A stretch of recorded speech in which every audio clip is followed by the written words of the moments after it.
Friends ఈ అమ్మాయి chips ప్యాకెట్లు తీసుకొని డబ్బులు ఇవ్వకుండా ఆట పట్టిస్తూ ఉంటుంది.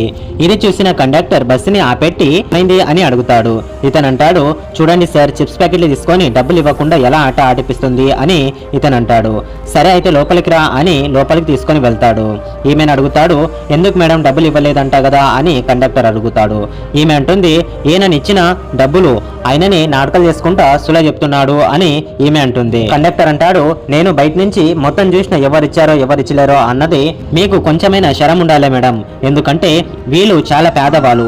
ఒక్కనాడు పని చేస్తే వాళ్ళకొచ్చేది 100 నుంచి 200 రూపాయలు మాత్రమే, అది కూడా తినటానికి కూడా సరిపోదు. ఇంట్లో ఎన్ని మంది ఉంటారు అంటే ఇతను అంటాడు, సార్ మా పిల్లలు మరియు నా భార్య ఉంటాము సార్ అని ఇతను అంటాడు. చూడండి మేడం ఇలా మోసం చేయకూడదు, మీకు ఇవ్వడానికి అవ్వకుంటే నేనే ఇస్తా అని అతని చేతితోనే ఒక 500 రూపీస్ అతని చేతిలో పెడతాడు.